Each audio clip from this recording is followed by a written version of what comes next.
हाँ देख देख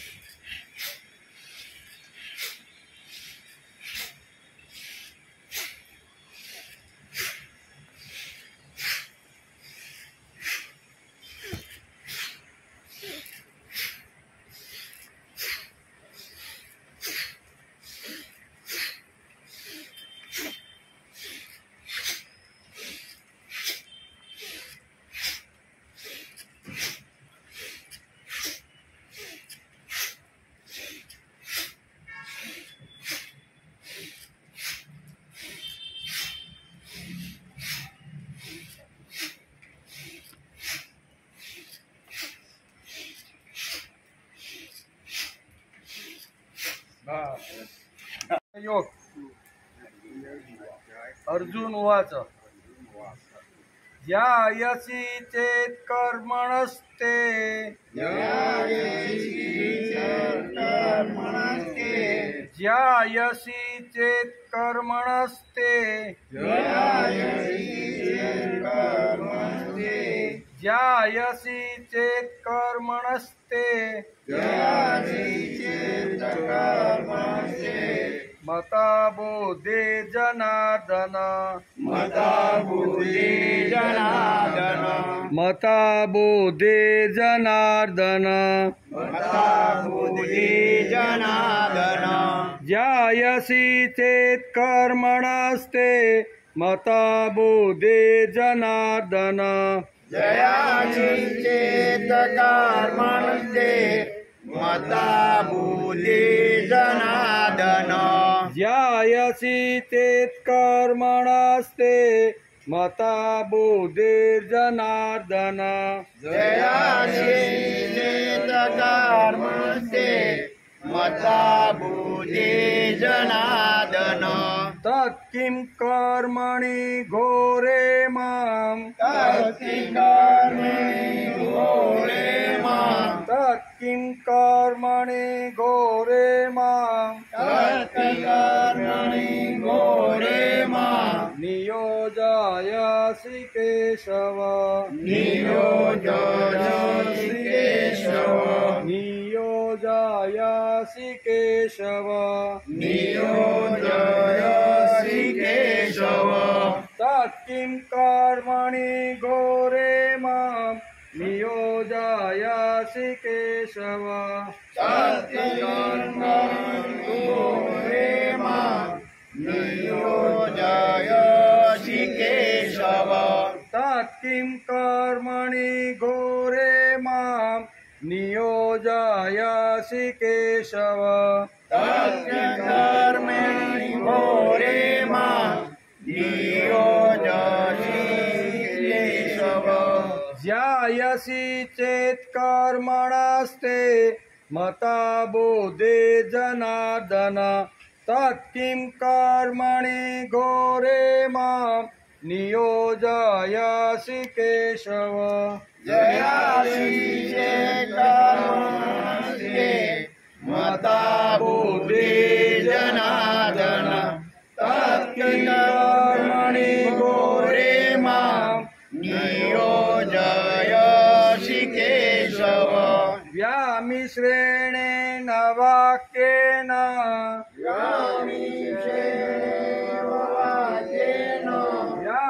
व्यामिश्रेणेव वाक्येन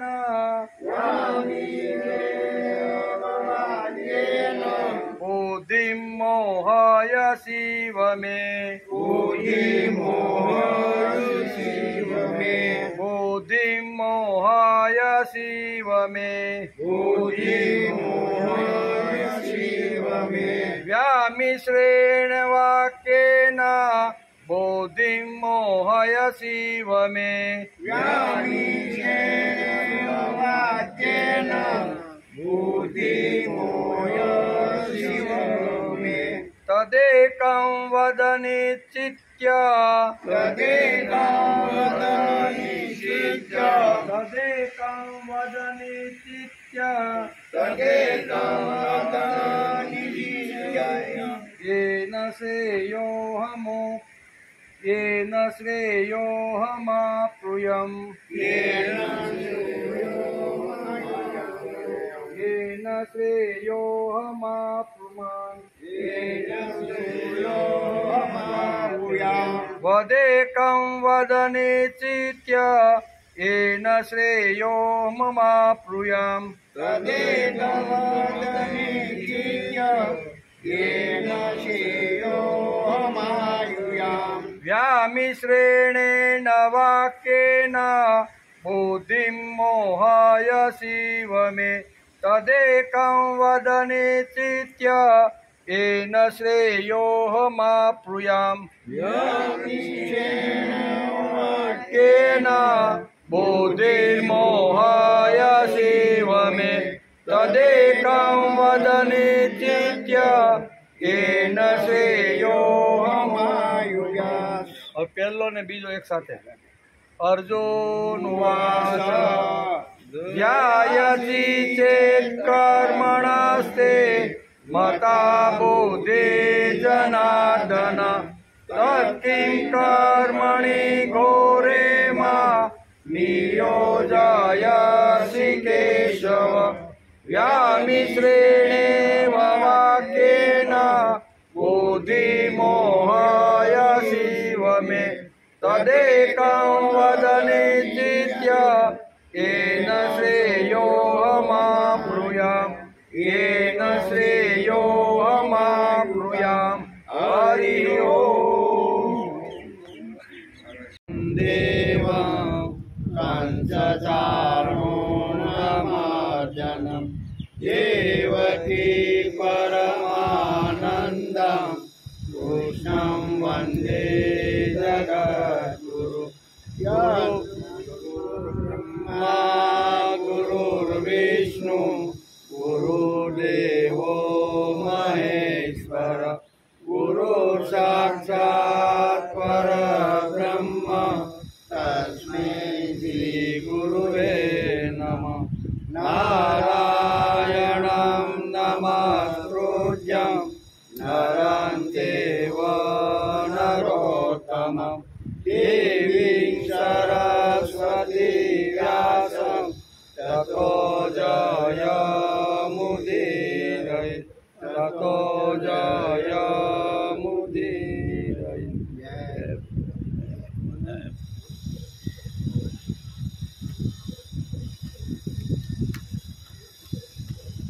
श्रीमद् भगवत गीता अध्याय 3 कर्मयोग।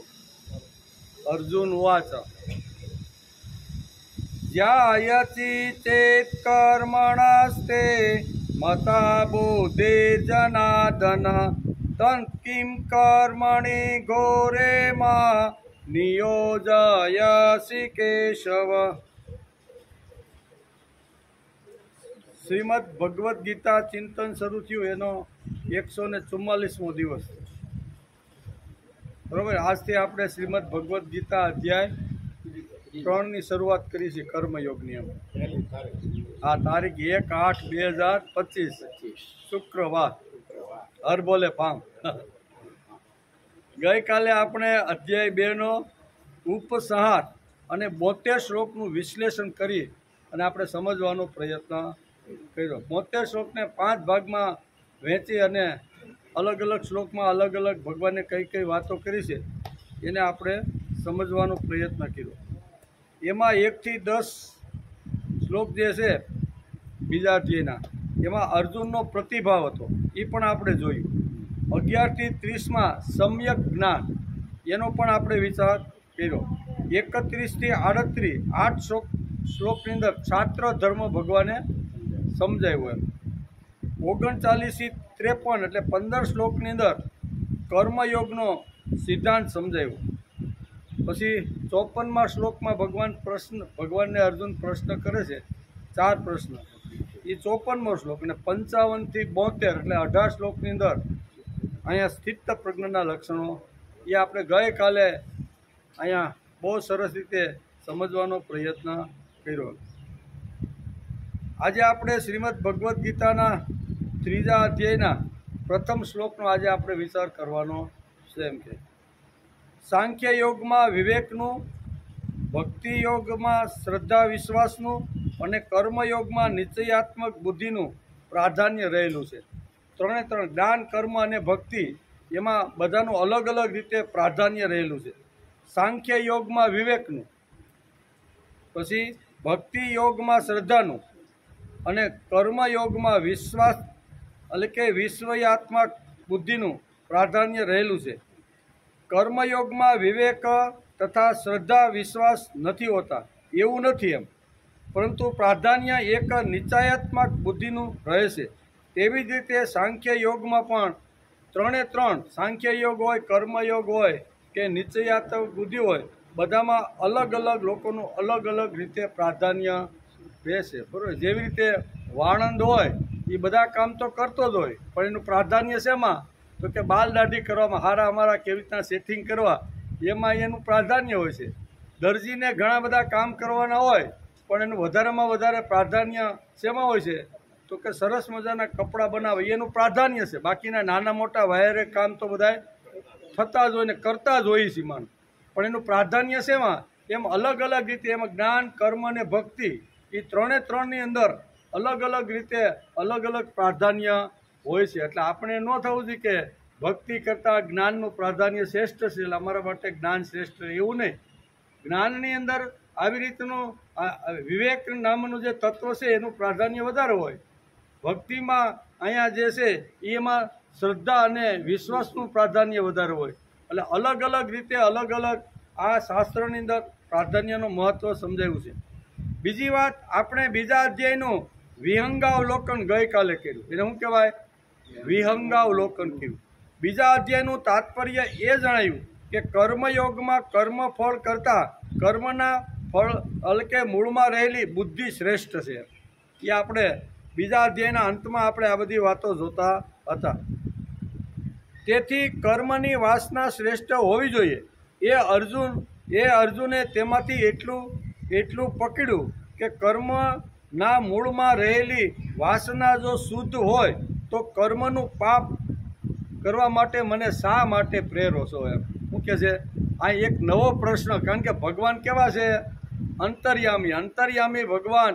કોઈના મગજમાં કઈ વાત હાલે છે ને એ ભગવાન બરોબર જાણે છે. એટલે અહીં કહે છે કે કર્મની વાસના શ્રેષ્ઠ હોવી જોઈએ. અર્જુને જેટલું તેમાંથી પકડ્યું કે કર્મના મૂળમાં રહેલી વાસના જો શુદ્ધ હોય તો કર્મનું પાપ અશુદ્ધ કામ તમે મારા હાથે શા માટે કરાવો? કારણ કે ડોકા કાપવા ને એ તો અશુદ્ધ કામ જ કહેવાય ને. આપણે તો કીડી મકોડીને પણ મારી શકતા નથી, તોય પણ આપણે કે ના એ તો આપણે પાપ લાગે. કીડિયારો હંમેશા પૂરવાનો પ્રયત્ન કરી, મારવાનો પ્રયત્ન કરતા નથી. તો અહીં તો ડોકા ઉડાડવાની વાત હતી. એટલે અર્જુનના મનમાં એક થોડીક વ્યથા અહીંયા ત્રીજા અધ્યાયમાં શરૂઆત થાય છે કે તમે મને જે કર્મમાં જોડવાની જે વાત કરો છો, કર્મ કરતાં જ્ઞાન જો શ્રેષ્ઠ હોય તો મને જ્ઞાનની ઉપાસના વધારે સારી રીતે થાય એ મને કંઈ સમજાવો નહીં. તમે મને હાથમાં ધનુષબાણ લઈને આ ડોકા કાપવાનું આ પ્રશ્નથી શરૂઆત થાય છે. કોની? અર્જુનના જે મનની અંદર જે કાંઈ વાતો હાલી રહી છે એ ભગવાને બરોબર વાંચી, એટલે ભગવાનના મનમાં થયું કે અર્જુનના મનમાં હજી કંઈક આવી રીતનું ગડબડ ચાલી રહેલી છે. તેથી ભગવાન કહે છે કે અર્જુન, આ જગતમાં બે પ્રકારની બુદ્ધિ છે. એક સાંખ્ય બુદ્ધિ છે અને બીજી યોગ બુદ્ધિ છે. કેવી?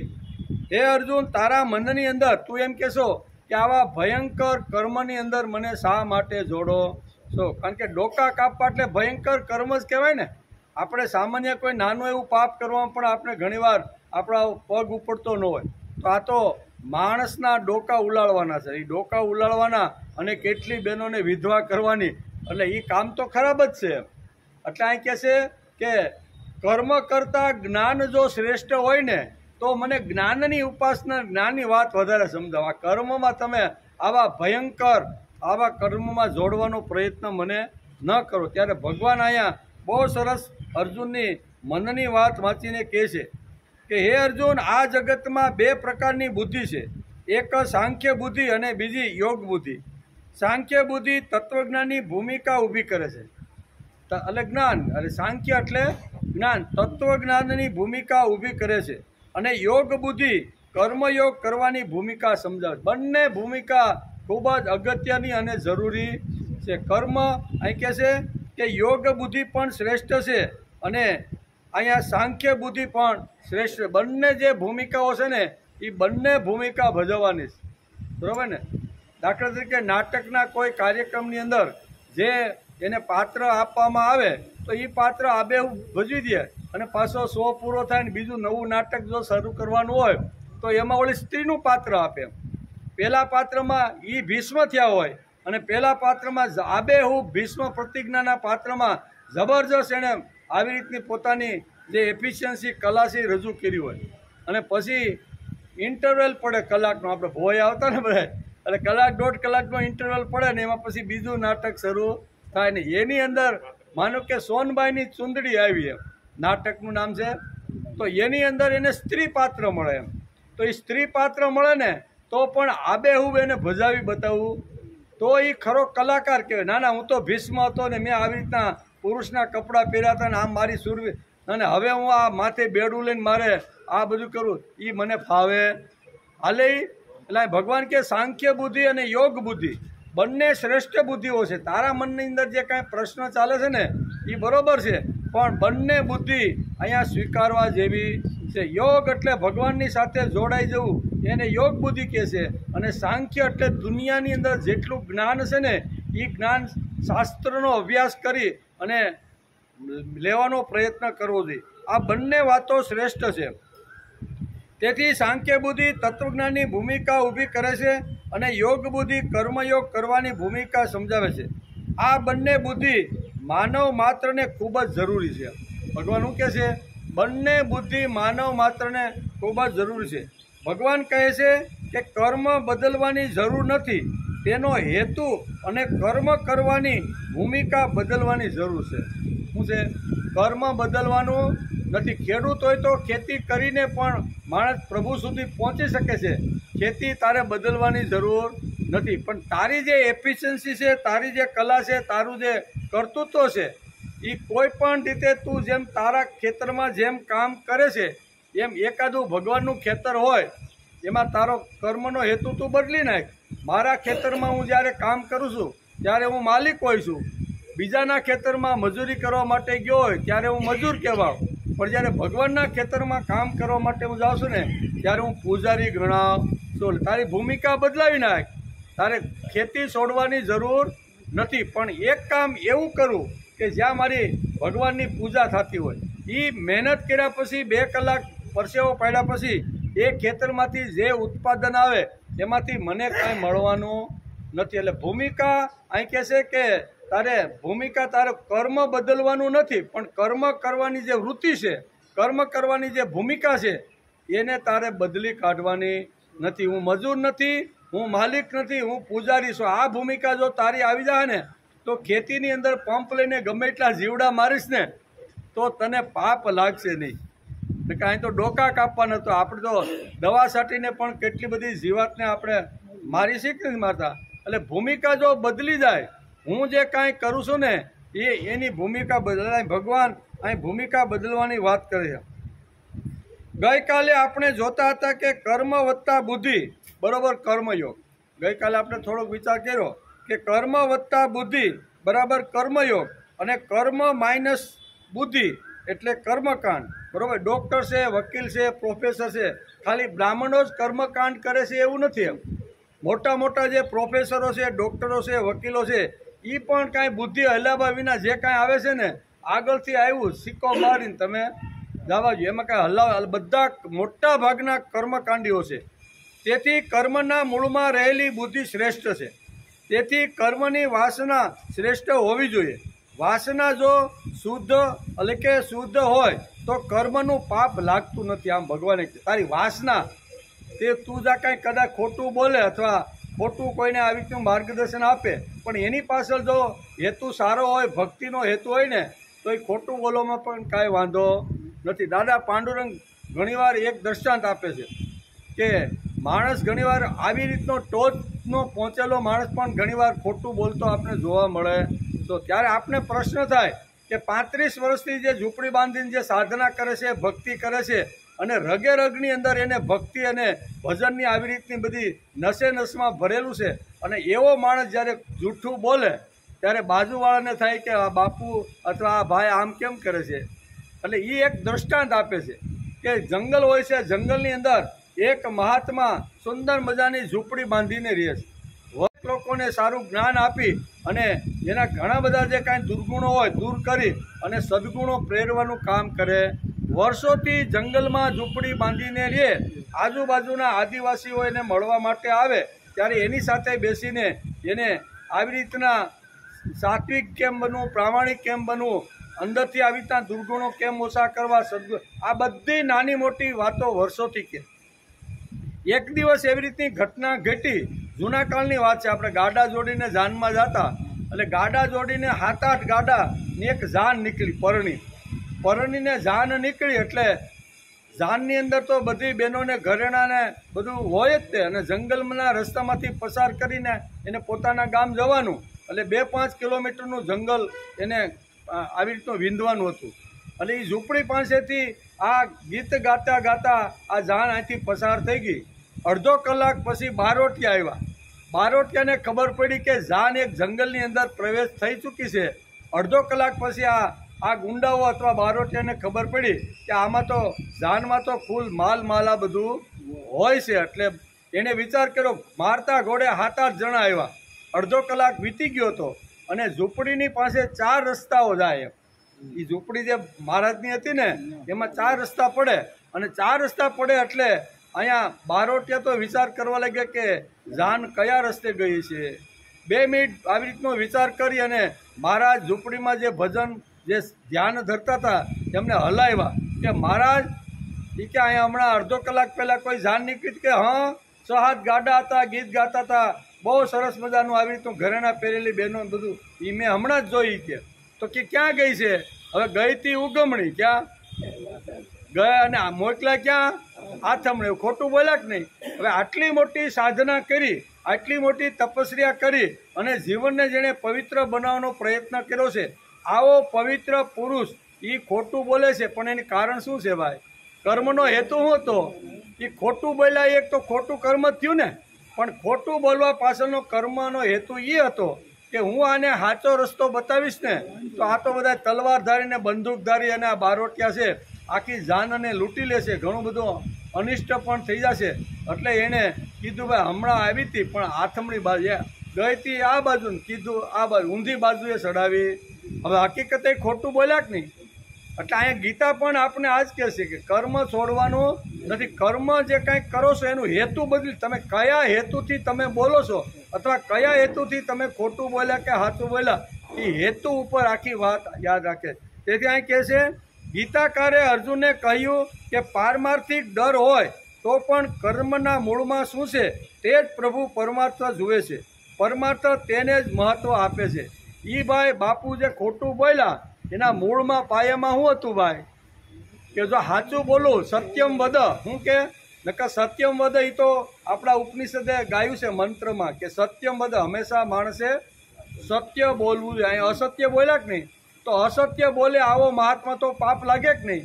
તો ગીતાકાર કહે છે ને પાપ લાગતું નથી. કારણ અહીં કે એના મૂળની અંદર એની જે વૃત્તિ હતી અથવા એની જે કાંઈ ભાવના હતી ને એ આવી રીતની હતી કે જો આવી રીતનો સાચો રસ્તો સત્ય બોલીશ ને તો ખૂન ખરાબા થશે ને કેટલા બધા ઘરેણાઓને આંતે બહેનોના લૂંટાઈ જશે. એટલે આવી રીતનું છે કે તેથી ગીતાકાર અર્જુનને કહે છે કે પારમાર્થિક ડર હોય તો પણ કર્મના મૂળમાં શું છે તે જ પ્રભુ પરમાર્થ જોવાના છે. તારો હેતુ જો શુદ્ધ છે લડવા પાછળનો કે આ આતતાઈઓ વર્ષો સુધી સમાજનું સત્યાનાશ કાઢી નાખ્યું છે. અમારા જેવા ક્ષત્રિય બળવાન જો આવી રીતના આવા મહારથી 5 મહારથી હોય અને એની વચ્ચે જો દ્રૌપદીનું વસ્ત્રહરણ થતું હોય તો સામાન્ય પ્રજાનું શું થાય? શું થાય કે આવી રીતના હસ્તિનાપુરની અંદર આ ઘટના જ્યારે બની ત્યારે વેદવ્યાસ લખે છે કે આવી રીતના જે બળવાન હતા, શક્તિશાળી હતા, જેની એક ગદા કે એક બાણ લાગે ને તા તો આખું હસ્તિનાપુર, આટલી મોટી તાકાત હોવા છતાં એની નજરની સામે આ ઘટના બની. તો અહીંયા સામાન્ય માણસનું શું થશે? એ મૂળની અંદર તારે લડવાનું એટલા માટે છે કે તમારી હાજરીની અંદર આવી રીતની જો ઘટના ઘટી હોય તો સામાન્ય સ્ત્રી આ જગતમાં કોઈ દી સલામત રહી શકવાની. એને ભાઈ કોણ એને બચાવવા માટે જાય? તમે 5 મહારથી હતા તો પણ કાંઈ કરી શક્યા. એટલે તારા મૂળની અંદર આવું રાખવાનું કે જે આતતાઈઓ સમાજને નુકસાન કરે છે ને એને જો હું મારીશ ને ખલાસ કરીશ ને તો એ મને પાપ નહીં લાગે, અમુકનું પુણ્ય મળશે. ભગવાનનું પણ એવું જ કહેવાનું કે તને પાપ લાગશે નહીં. અર્જુને શ્રેયનો ડર છે, પ્રેયની અપેક્ષા નથી. મારું કલ્યાણ શેમાં છે ને એનો જ અર્જુન વિચાર કરે. શ્રેય એટલે કલ્યાણ, મારું કલ્યાણ શેમાં છે એનો જ અત્યારે એને વિચાર આવે છે. પ્રેયની તો એને કાંઈ ઈચ્છા નથી. પ્રેય તો એના પગમાં આવીને ઊભું હતું, બરાબર. 3 રાજ્ય, સ્વર્ગનું રાજ્ય હોય, પૃથ્વીનું હોય કે પાતાળનું હોય, 3 ભોગવી શકે ને મેળવી શકે એવી તાકાત તો હતી જ એની પાસે. પણ એમાં એને બહુ રસ હતો નહીં. મને શ્રેયની વાત કરો, કલ્યાણની વાત કરો, જન્મ જન્માંતર સુધી મારું શ્રેય ને કલ્યાણ શેમાં છે એ જ પ્રશ્ન એને પૂછેલો છે. અર્જુનને શ્રેયનો ડર છે, પ્રેયની અપેક્ષા નથી. પ્રેય તો તેના પગમાં આવીને આટા ફેરા મારતું રહ્યું છે. પ્રેયની કાંઈ એને ચિંતા. પ્રેય તો હું હાથમાં ગાંડી લઉં ને એટલે ઢગલો થઈ જાય સત્તા અને સંપત્તિનો કે, પણ એની કોઈ ચિંતા એને નથી. તેથી જ અહીંયા શરૂઆતમાં આપણે પ્રથમ અધ્યાયમાં જોતા હતા અર્જુન વિષાદ યોગમાં, અર્જુન કબૂલાત કરે છે કે મને પ્રેયની અપેક્ષા નથી, શ્રેયની અપેક્ષા છે. એમ કરીને ન કાંક્ષે વિજયમ કૃષ્ણ. આમ ભગવાને કહે છે, શું કહે છે કે હે ભગવાન, ન કાંક્ષે વિજયમ કૃષ્ણ ન ચ રાજ્યમ સુખાની ચ કિમનો રાજ્ય ન ગોવિંદ કિમ ભોગે જીવિતેનવા. આ અર્જુનનો પ્રથમ અધ્યાયની અંદર પ્રશ્ન હતો. મને રાજ્યની કે વૈભવની કે હસ્તિનાપુરની સંપત્તિ કે એની સત્તા મળે એની મને બિલકુલ અપેક્ષા નથી. ન કાંક્ષે વિજય, મને કોઈ વિજયની અપેક્ષા. હું તો વિજય ઈચ્છું ન ઈચ્છું કે ન તો રાજ્ય ન સુખ પણ ઈચ્છું. હે ગોવિંદ, અમારે આવા રાજ્યનું શું પ્રયોજન અથવા આવા ભોગો અને જીવનથી પણ અમને શો લાભ છે? કર્મ કરવું જ નથી મારે, એમ બરોબર ને. આને મારીને મારે કર્મ કરવું નથી. આવું રાજ્ય મને જો મળતું હોય ને તો એ સુખ કે રાજ્યની મને લાલસા નથી. એટલે એને પ્રેય અને શ્રેય બે વાતો અહીં ગીતાની અંદર ભગવાને આ બહુ સમજે. શ્રેય એટલે કલ્યાણનો માર્ગ અને પ્રેય એટલે ભૌતિક સુખ. એટલે ભૌતિક સુખની તો મને બિલકુલ અપેક્ષા નથી. ગીતાકાર કહે છે કે કામ્ય બુદ્ધિ કરતાં સામ્ય બુદ્ધિ શ્રેષ્ઠ છે, વાસનાત્મક બુદ્ધિ કરતાં વ્યવસાયાત્મક બુદ્ધિ શ્રેષ્ઠ છે. એમ ભગવાન અત્યારે સમજાવે છે. બીજી વાત, માણસ કોઈ પણ કામ કરે તો તેની પાછળ કામ્ય બુદ્ધિ ન રાખતા સામ્ય બુદ્ધિ રાખે તો તે કર્મ એને નડશે નહીં. એમ કામ્ય બુદ્ધિ નહીં પણ કેવું, સામ્ય બુદ્ધિ એટલે કલ્યાણકારી, મારા હાથથી કામ થાય એવી રીતની બુદ્ધિ રાખી અને કોઈ પણ કર્મ કરે તો અહીં કહે છે એ કર્મ એને નડશે નહીં. એટલું જ નહીં, આધ્યાત્મિક દ્રષ્ટિએ માણસનો વિકાસ થશે. શ્રેષ્ઠ કર્મો માણસને નીચે નહીં ઉતરવા દે. કોઈ પણ માણસ સારા કર્મો કરે, શ્રેષ્ઠ સારા કર્મ કરે, કલ્યાણકારી કર્મ કરે ને તો ભગવાન એને નીચે ઉતરવા દેશે નહીં. તેથી એકાદ કર્મ એવું કરો કે જે આપણે નીચે ન ઉતારે. તેથી શ્રીમદ ભગવદ્ ગીતાના બીજા અધ્યાયમાં આવો નિર્ણય થયો તે આપણે ગઈકાલે સારી રીતે વિચાર્યું હતું. ભગવાન શ્રી કૃષ્ણ અંતર્યામી છે. અર્જુનના મનમાં શું ચાલી રહ્યું છે તે બરાબર નિરીક્ષણ કરીને ભગવાન જોવે છે. ભગવાને કીધું કે મેં આને આખું જે સાંખ્ય શાસ્ત્ર જે આખું જે સમજાવ્યું, બરાબર ને, તો એના મનમાં આ કીધા પછી મનમાં શું ચાલે છે. એટલે ભગવાન એકી ટસે ત્રીજા અધ્યાયની અંદર અર્જુનની સામે રથમાં બેસીને જોઈ રહ્યા કે મેં જે કાંઈ સાંખ્ય શાસ્ત્ર જે તત્વજ્ઞાન કીધું એની અસર અથવા એના મનની અંદર કીધા પછી કાંઈ ફેરફાર થયો અથવા કાંઈ આવી રીતની ઉથલપાથલ થઈ અથવા એની મનની અંદર જે વિચારોનું આવું જે વંટોળિયો આવ્યો છે એ વંટોળિયામાં કાંઈ ઉથલપાથલ થઈ કે કેમ, એમ ભગવાન શાંતિથી આ 72 શ્લોક એટલે આપણે સાંખ્ય યોગના 72 શ્લોકના છેલ્લા શ્લોકની અંદર ભગવાન આ બધું કહે અને ભગવાન શાંત થઈ ગયા છે. શાંત થઈ ગયા પછી વિચાર કરે છે કે આની બુદ્ધિમાં, આના મનમાં, આના વિચારમાં કંઈ બીજું કાંઈ થાય છે. થાય તો કે આપણે શાંતિથી બેહો, એને કાંઈ જો જરૂર હશે તો કાંઈ પ્રશ્ન પૂછશે એમ કે, બરાબર તેથી હવે અર્જુનનો પ્રશ્ન એ છે કે ભગવાન તમે કહો છો તે બધી વાત બરોબર એમ 72 શ્લોક સુધી તમે જો બોલો ને અહીંયા હવે અર્જુન બોલવાની શરૂઆત કરે છે. અર્જુનના મનમાં હજી ગડમથલ ચાલે છે, વંટોળિયાનો બરોબર વાવાઝોડું હજી સમી ગયું નથી. અંદર અનેક પ્રકારની વિચાર અને અનેક પ્રકારની વાતો ચાલી રહી છે. એટલે ભગવાનને કીધું કે ભગવાન તમે સાંખ્યની આખી જે તત્વજ્ઞાનની જે સિરીઝ મને આખી બધી જે સમજાવીને એ વાત તો બરોબર છે, હાલો તમે ક્ષત્રિય ધર્મ સમજાવ્યો એ પણ બરોબર છે. તમે 1 થી 10 અહીંયા મારા મનની જે વ્યથા હતી અને મારે જે કાંઈ હતું ને એ સમજાવ્યું એ પણ બરોબર છે, બરોબર. પછી ભક્તિ યોગ થોડોક સમજાવ્યો એ પણ મારા માટે જરૂરી છે. અને છેલ્લે તમે 18 અધ્યાયની અંદર સુંદર મજાની જે તત્વની જે વાતો કરીને એ બધું બરોબર, મને એમાં કાંઈ ફેરફાર કરવા જેવું લાગતું નથી. પણ હજી એક મારા મનની અંદર એક પ્રશ્ન ખોળાય છે કે એ આ 2 શ્લોકની અંદર અર્જુન ભગવાનને આ 3જા અધ્યાયની શરૂઆત અર્જુનના પ્રશ્નથી આ અધ્યાયની શરૂઆત થાય છે એમ કે અર્જુન પૂછે કે અર્જુન કહે છે કે શુદ્ધ બુદ્ધિ શ્રેષ્ઠ હશે તો પણ બાહ્ય દ્રષ્ટિએ ભયાનક કર્મ હું શા માટે કરું? બુદ્ધિ જો શ્રેષ્ઠ હોય, તમે બુદ્ધિને શ્રેષ્ઠ ગણો છો, તો આવા બાહ્ય કર્મ, આવા ભયાનક કર્મ તમે કરવાનું શા માટે મને ઉત્તેજિત કરો છો? મેં મૂકી દીધા છે બાણ અને હથિયારી બરોબર છે, હવે ઉપાડવા માટે તમે શા માટે પ્રયત્ન કરો છો? કર્મના મૂળમાં બુદ્ધિ શ્રેષ્ઠ હોય તો પણ હું જે કર્મ કરવાનો છું તે ભયાનક કર્મો છે, કલ્પી ન શકાય ને એવા કર્મો છે. કેવા?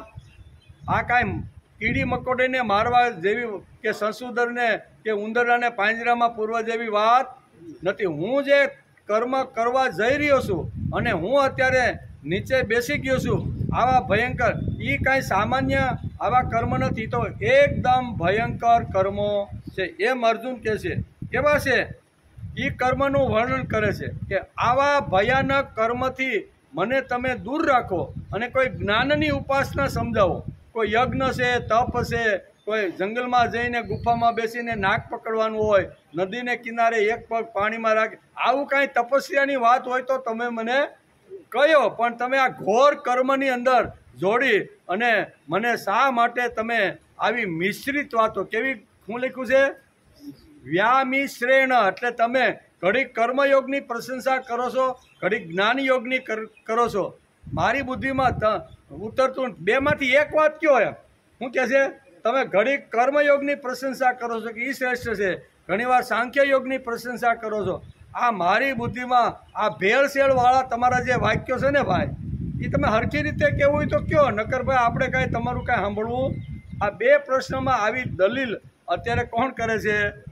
વ્યામિશ્રેણ વાક્ય નહીં, એનો અર્થ થાય કે મિશ્રણ વાક્ય તમે બોલો છો, ઘડીક આ બોલો, ઘડીક આ બોલો. એટલે મારે સમજવાનું હું કોઈ પણ એક વાત નિશ્ચિત કરીને કહો કે હું કરવું છે એટલે હું કરવા માટે તૈયાર. તો આ 2 શ્લોકની અંદર અર્જુનનો પ્રશ્ન છે. અને આવા ભયંકર કર્મો એટલે કયા કર્મો? તો અર્જુન કહે છે કે ખાલી કીડી મકોડીને મારવા નથી, દવા છાંટી અને અહીંયા જીવાત આવી હોય આપણા ખેતરમાં તો એને મારવાની વાત નથી, એ તો બહુ હેલું છે. પણ મારે તો ડોકા કાપવાના. કેવા? 11 અક્ષણી આ બાજુ, 7 અક્ષણી આ બાજુ લડશે એટલે એકાબીજાના ડોકા ઉડવાના ને એકેય માણા બચવાનો નથી. 18 દિવસ ઓર કર્મની અંદર, આવા ભયંકર કર્મની અંદર જે કલ્પી ન શકાય એવા કર્મની અંદર તમે મને શા માટે જોડો? તો આવો પ્રશ્ન છે. અને એમ કહે છે કેવા કર્મ છે? કુલક્ષયે પ્રણશ્યંતિ. વિચાર તો કરો કેવું આ કુલક્ષયે એટલે કે પ્રણશ્યંતિ કુલ ધર્મ સનાતન ધર્મે નષ્ટે કુલમ કૃષ્ણ અધર્મો વિભવત્યુત. આવું ભયંકર સામાન્ય કર્મ નથી. હું જે હાથમાં તમે કદાચ મને પ્રેરણા આપશો અને હાથની અંદર જો હું બાણ લઈ અને જો લડવાની શરૂઆત કરીશ ને તો આ ભયંકર કર્મો છે. કેવા છે? ભયંકર. સનાતન ધર્મનો સત્યાનાશ કરી નાખે ને એવા આ કર્મો છે. તેથી કહે છે કે તમે મને જે ભયાનક કર્મો કરવાનું કહો છો તે કર્મો કેવા છે? તે કર્મોથી કુળનો નાશ થશે. કેવો? સામાન્ય વસ્તુ ખાલી 12 વીઘાના ખેતરમાં દવા છાંટીને જીવતને ખાલી મારવાની વાત નથી. એમ હું કહે છે કે હું જે કર્મ કરવા જઈ રહ્યો છું અથવા તમે મને જે કર્મ કરવાની પ્રેરણા આપો છો એ ભયંકર કર્મો કેવા છે? તો કે તે કર્મ કરવાથી સનાતન ધર્મનો સંપૂર્ણ નાશ થઈ જશે. આ જગતની અંદર આ ધર્મ જેવું કાંઈ રહેશે નહીં. તે કર્મોથી કુળનો પણ નાશ થઈ જાય. સનાતન ધર્મ તો નાશ પામશે પણ સાથે સાથે કુળનો પણ નાશ થશે. એટલું જ નહીં, એટલે કે નાશ થતાં સમાધાન કુલ ધર્મો નષ્ટ થઈ જાય છે. આ ભયંકર કર્મો છે. આવા ભયંકર કર્મની અંદર તમે મને શા માટે જોડવાનો પ્રયત્ન કરો છો? મિશ્રિત વાત મને હવે ગમતી. ઘણી કર્મયોગ સારો ને ઘણી એમ કહો સંન્યાસ. તો મને આપો ને ભાઈ, આ બાજુમાં હિમાલય છે. જો તમે જ્ઞાન યોગની જ વાત કરતા હોય તો જ્ઞાનની સાધના કરવા માટે હું ગુફામાં વયો જાઉં, ત્યાં જ્ઞાનની સાધના કરીશ. જે કાંઈ જ્ઞાન લેવાનું, તમે મને આ કર્મમાં જોડવાનું. હવે બેમાંથી એક શ્રેય મારા માટે જે કલ્યાણકારક હોય ને એ તમે કયો? એ આ અર્જુનનો 3જા અધ્યાયની અંદર 2 શ્લોકની અંદર અર્જુને પ્રશ્ન પૂછ્યા છે. કુળ ધર્મો નષ્ટ થઈ જાય છે. આને ધર્મ નાશ પામતા સમસ્ત કુળમાં પાપ પણ ખૂબ જ ફેલાઈ જાય છે. તેથી તમે મને આવા ઘોર કર્મમાં શા માટે પ્રેરો છો? શું કે કુળ ધર્મ નાશ થઈ જાય એટલે બધા જ પ્રકારના જે કાંઈ હોય ને એ બધા સનાતન ધર્મો નાશ થઈ જાય છે. હે કૃષ્ણ, પાપ ઘણું વધી જતાં કુળની સ્ત્રીઓ અત્યંત દૂષિત થશે. જો સાંભળો, અર્જુન અત્યારે ભગવાનની સામે કેવી રીતે દલીલ કરે છે કે એકવાર જો તમે મને કર્મમાં પ્રેર્યો અને હું લડવા માટે ઊભો થયો અને જો હાથમાં બાણ લઈને લડવાની શરૂઆત કરી અને આ બધાને હું જો મારી નાખીશ તો શું થશે? તો કે પાપ ઘણું વધી જતાં કુળની સ્ત્રીઓ અત્યંત દૂષિત થઈ જાય છે. અને હે વાસને, જ્યારે સ્ત્રીઓ દૂષિત થાય છે ને ત્યારે વર્ણશંકર પ્રજા ઉત્પન્ન થાય. આ ઘોર કર્મ એટલે ખાલી માખી મારવી કે મચ્છર બાથરૂમમાં આવ્યું અને જે ઝપટમાં લઈ લીધું એ મચ્છરને મારવા જેવી વાત નથી. એ તો બહુ સામાન્ય વસ્તુ છે. પણ કે આટલો બધો સંહાર થયા પછી એ બધી સ્ત્રીઓ પતિ કે પુત્ર કે પિતા વગરની બધી થઈ જશે અને ઘોર સમાજની અંદર એક ભયંકર એવો કાળ આવશે કે બધી સ્ત્રીઓ દૂષિત થઈ જશે. અને દૂષિત એકવાર સ્ત્રી થઈ એટલે એને ત્યાં જે પ્રજા જન્મે ને એ બધી વર્ણશંકર પ્રજા. આ અર્જુનને ઘોર કર્મ એટલે આ ઘોર કર્મ એટલે અહીંયા અર્જુનના મનની અંદર જે અટાણે જે વિચાર હાલી રહ્યો છે ને એ આ ઘોર કર્મની વાત કરે છે. એને વિશ્વાસ છે કે એક વાર હાથમાં હું જો બાણ લઈશ ને તો 100% બધા મરવાના છે. હું મરવા માટે જન્મો નથી, હું તો જીતવા માટે જ જન્મો છું. આવું અર્જુન તો પહેલેથી જ્યારે ધડાકા સાથે ભગવાનને કીધું કે ભગવાન હવે પિતામાં ભીષ્મએ શંખ બજાવી દીધો, યુદ્ધનું આહવાન થઈ ગયું છે. અહીંયા 18 શું કહેવાય પાંડવોના 18 મહાયોદ્ધાઓએ પણ અલગ અલગ ભગવાન કૃષ્ણથી શરૂઆત કરી અને અભિમન્યુ સુધી 18 મહાયોદ્ધાઓએ શંખ ફૂંકી દીધો છે. પિતામાં ભીષ્મએ પણ શંખ ફૂંકી અને યુદ્ધનું આહવાન આપી દીધું છે. તેથી તેનો હાથ ક્યાં બેઠો છે? કારણ કે સફેદ ઘોડાની સાથે એ રસ અત્યારે પ્રવેશ થઈ ચૂક્યો છે, બરાબર. અને એ પ્રવેશ થઈ ચૂક્યો એટલે કહે છે કે હવે મારા રથને તમે મધ્ય ભાગમાં લઈ જાઓ. રથ કેવો છે? સફેદ ઘોડાથી જોડેલો છે. અંદર કોણ છે? વિશિષ્ટ પ્રકારનો રથ. શા માટે છે? તો કે એમાં ભગવાન શ્રી કૃષ્ણ ઉત્પત્તિ સ્થિતિ અને લય કરવાળા ભગવાન અર્જુનના સારથી બન્યા છે. જે રથની અંદર અર્જુનના સારથી ભગવાન પોતે હોય એને ઉત્તમ રથ કહેવામાં આવે છે. ગીતાકારે અહીંયા ઉત્તમ રથ શબ્દ વાપર્યો છે કે અહીંયા અર્જુનનો ઉત્તમ રથ હતો. શા માટે? તો કે આવી જે શક્તિ છે ને એ અર્જુનનો સારથી બની અને ઘોડાને હાથમાં લગાન લે અને અહીંયા યુદ્ધ પૂરું થાય ત્યાં સુધી સારથ્ય કરવાનો છે. બીજું, અર્જુન ધનુર્ધારી છે, પાછલી બેઠો છે. અને ત્રીજું, એના રથ ઉપર હનુમાનજીની ધજા છે. આ શ્રેષ્ઠ રથ શા માટે? તો આ 3 વાતો અહીંયા સમજાવવાનો વ્યાસે પ્રયત્ન કર્યો છે. એટલે જેવો આવી રીતના શંખનાદ થયો તો એ કોઈની પાસે પ્રશ્ન પૂછવા ગયો નહીં. એનું સીધું જે હાથ હતો ને એ ગાંડી ઉપર ગયું. ક્યાં ગયું? રથની અંદર પડેલું જે ગાંડી હતું ને એમાં એણે ઉપાડ્યું અને ઉપાડીને ભગવાનને કહે છે કે મધ્ય ભાગની અંદર મારો રથ. એનો અર્થ શું થયો? એકદમ ઉત્સાહ, સ્ફૂર્તિ, ચૈતન્ય અને બધાને મારવા માટે જન્મેલો અર્જુન જ આ રથની અંદર બેસી અને કૌરવનો કચડ ઘાણનો નિશ્ચય કરીને જ નીકળ્યો હતો કે આ યુદ્ધને તો હું આજ જ પૂરું કરીને આ બધાને યમપુરી પહોંચાડી દઉં. આ બધી વાતો હતી કે નહીં? અને બધું જ્યારે આવી રીતનું જોયું ને ત્યારે અહીંયા સ્વજનોને ભગવાને કીધું કે આ કુળ ઘાતિકો જે છે ને કૌરવ એને જોયા, તો એણે એને જોવાને બદલે સગા સંબંધીને જોયા, સ્વજનોને જોયા. શબ્દ હું વાપરો છે? શાળા દેખાણા, સંબંધી દેખાણા, એના જે સગા સંબંધી મામાઓ હતા એ બધા. એટલે ભગવાન કે મેં તને કૌરવોને જોવાનું કીધું હતું અને તે નજર તો કંઈક સ્વજનો તરફ. એટલે ગડબડ અહીંયા ઊભી થઈ. ભગવાને કીધું કાંઈ અને અર્જુનભાઈએ કર્યું કાંઈ. એમાંથી આપણે કીધો ન કીધો તો ગીતા મળત ને. કહેવાનો અર્થ કે આવા ઘોર કર્મની અંદર ભગવાન તમે મને શા માટે પ્રેર? મૂળ પ્રશ્ન એનો ઘોર કર્મ એટલે આ બધા મરે એટલે બધી જે કન્યાઓ હોય અથવા જે સ્ત્રીઓ હોય અથવા જે આવી રીતની માતાઓ એ બધી દૂષિત થાય કે નહીં? તેથી આવા ઘોર કર્મમાં તમે મને જોડો નહીં. તેથી કહે છે કે કુળ ધર્મ નષ્ટ થઈ જાય છે, નષ્ટ થઈ જાય અને ધર્મ નાશ પામતા સમસ્ત કુળનો પાપ પણ ખૂબ ફેલાઈ જાય છે. તેથી તમે મને આવા ઘોર કર્મમાં શા માટે પ્રેરો છે? હે કૃષ્ણ, પાપ ઘણું વધી જતાં કુળની સ્ત્રીઓ અત્યંત દૂષિત થાય છે. અને હે વાસને, જ્યારે સ્ત્રીઓ દૂષિત થાય છે ત્યારે વર્ણશંકર પ્રજા જન્મે છે. હે ભગવાન, એટલે કે કર્મના મૂળમાં બુદ્ધિ શ્રેષ્ઠ હોય તો પણ હું જે કર્મ કરવાનો છું તે ભયાનક અને ભયંકર કર્મો. બુદ્ધિ જો કર્મ કરવાના પાયામાં બુદ્ધિને જો શ્રેષ્ઠ તમે સમજાવતા હોય તો હું જે કર્મ અત્યારે કરવાનું તમે મને જે આ પ્રેરી રહ્યા છો એ ભયંકર કર્મ છે. સામાન્ય કર્મ નથી. કેવું છે? ભયાનક અને ભયંકર કર્મ છે. આવું કોઈ કરી શકે નહીં. હે ભગવાન, તમારો સિદ્ધાંત મને માન્ય છે કે કામ્ય બુદ્ધિ કરતાં સામ્ય બુદ્ધિ શ્રેષ્ઠ છે અથવા તો વાસનાત્મક બુદ્ધિ કરતાં વ્યવસાયાત્મિક બુદ્ધિ શ્રેષ્ઠ છે. તો પણ હે કૃષ્ણ, બાહ્ય દ્રષ્ટિએ ભયંકર લાગતા કર્મોને હું શા માટે કરું? ભાઈ, આ કર્મ મને તો કરવા જેવા લાગતા નથી. આમ આવી આ ભયંકર કર્મ ટાળીને આધ્યાત્મિક વિકાસની સાધના તમારી પાસે જો કાંઈ હોય તો તમે આધ્યાત્મિક વાત મને કાંઈ કરો.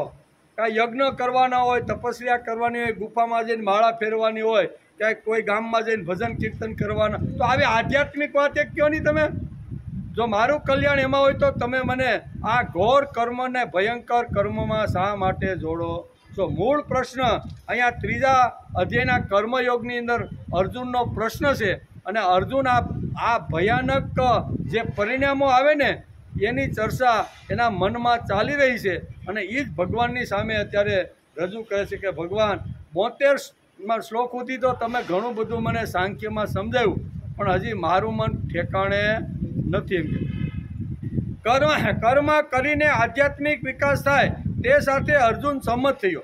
પરંતુ અર્જુનને એમ લાગે છે કે બુદ્ધિ શ્રેષ્ઠ રાખીને પણ આવું લડાઈ જેવું ભયાનક કર્મ હું શા માટે કરું? વાત તો બધી સમજાઈ ગઈ પણ છતાં એના મનમાં છે કે આટલું મોટું પાપ, આટલું મોટું નાશ કરીને સમાજની જે બેલેન્સ છે એ બધું વિખાય સુથાઈ જશે. અર્જુન ભગવાન સાથે દલીલ કરતા કહે છે કે ભગવાન, ભયંકર સિવાયનું બીજું કોઈ આધ્યાત્મિક તમારી પાસે સાધન છે? આ લડવા સિવાય બરોબર, આ લડવાની કર્મ કરવાની પ્રેરણા તમે વારંવાર મને સમજાવો છો, તો એના કરતાં કોઈ આધ્યાત્મિક ક્ષેત્ર એવું છે કે જ્યાં હું સાધના કરી અને કલ્યાણના માર્ગ સુધી આવું સાધન જો તમારી પાસે હોય ને તો મને સમજાવો. તો આના કરતાં તો મારે લડવું. આવું અંદર આટલી વાતો સાંભળ્યા પછી હજી એના મનનું સમાધાન થયું. વિચારોનો વંટોળ અત્યારે ચાલી રહ્યો છે. કોના મનમાં? અર્જુનના મનની અંદર આ બધી વાતો સાંખ્યશાસ્ત્ર સાંભળ્યા પછી, સમજ્યા પછી પણ મનની અંદર આવી રીતે ચળવળ ચાલી રહી છે. અને એ ચળવળની અંદર કહે છે કે કર્મના પાયામાં બુદ્ધિ જો શ્રેષ્ઠ હોય તો મને તમે આવું ભયંકર કર્મ શા માટે સમજાવો? કોઈ આધ્યાત્મિક ક્ષેત્ર એવું બતાવો જ્યાં જપ થઈ શકે, તપ થઈ શકે, ભજન થાય, કીર્તન થાય, તો સુંદર મજાનો કંઠ હોય તો ગાઈ શકું, હાથમાં કરતાલ લઈને નાચી શકું. આવું કાંઈ હોય, એકાદા નદીના પાણીમાં પર્વમાં 2-5 કલાક ઊભું રહેવું તો ઊભો રહી શકું. પછી કોઈ ઝાડવું હોય ને ત્યાં વળી એકાદું પાટિયું બાંધી અને 2-5 દિવસ જો આમ કરીને ઊભું રહ્યું, તો એવું કાંઈક હોય તો તમે સિંધોયા. આ તો તમે ઘોર કર્મમાં મને જોડી રહ્યા છો, બરોબર? ભગવાન એને જવાબ આપવાના છે. પાણીનો ટાઈમ થઈ ગયો. શું કહેવાય? કર્મયોગ, એનો વિચાર હાલે છે. અને આ અધ્યાયની શરૂઆત અર્જુનના પ્રશ્નથી થાય છે, બરાબર ને? પ્રશ્ન શું છે?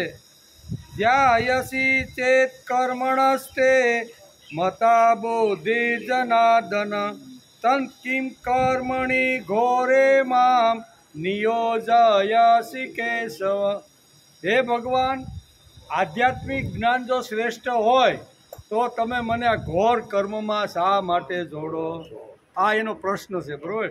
એ પ્રશ્ન બહુ સરસ છે. પ્રશ્ન થાય તો એમાંથી કાંઈક અંદરથી માખણ નીકળે, પણ પ્રશ્ન જ ન થાય તો. એટલે અહીંયા અર્જુન આપણો પ્રતિનિધિ બની અને એની સમસ્યા હશે કે નહીં આપને ખબર નથી, પણ આપણા પ્રતિનિધિ તરીકે ભગવાનને આ બધા પ્રશ્નો પૂછે છે. કર્મ કરીને આધ્યાત્મિક વિકાસ થાય તે સાથે અર્જુન સહમત થયો, પરંતુ અર્જુનને એમ લાગે છે કે બુદ્ધિ શ્રેષ્ઠ રાખીને પણ આવું લડાઈ જેવું ભયાનક કર્મ હું શા માટે કરું? એમ આવું ભયાનક લડાઈ એટલે તો ભયાનક છે. અર્જુન ભગવાન સાથે દલીલ કરતા કહે છે કે ભગવાન ભયંકર, આ ભયંકર સિવાયનું બીજું કોઈ આધ્યાત્મિક ક્ષેત્રનું સાધન તમારી પાસે હોય તો તમે મને બતાવો. આ કર્મ તો ભયંકર ને ઘોર કર્મ છે. બાહ્ય દ્રષ્ટિએ ભયાનક લાગતું કર્મ ટાળીને બીજું કંઈ સાધન જ થઈ શકતું હોય તો એ વાત બરાબર છે, તો એ તમે મને સમજાવો. એમ આધ્યાત્મિક દ્રષ્ટિએ બીજું મારા કલ્યાણ માટેનો કોઈ માર્ગ હોય લડ્યા સિવાયનો, કર્મ કર્યા સિવાયનો, તો એ માર્ગ તમે મને બતાવો. માળા ફેરવી, ટીલા ટપકા કરવા, ઉપવાસ કરવો, ગૃહ ત્યાગ કરવો, મંદિરો બાંધવા, ગૌશાળા ખોલી, સંન્યાસીના વસ્ત્રો ધારણ કરવા, બરોબર, ભગવા વસ્ત્ર પહેરી ગાયનું દૂધ પીને તગડા જેવું થવું, આવો કોઈ માર્ગ હોય તો બતાવો. આ તો અઘરો માર્ગ છે. આ બધાને મારીને બધાને કરવું, એના કરતાં આવો કાંઈ આધ્યાત્મિક માર્ગ તમારી પાસે હોય તો એ માર્ગ મને બતાવો.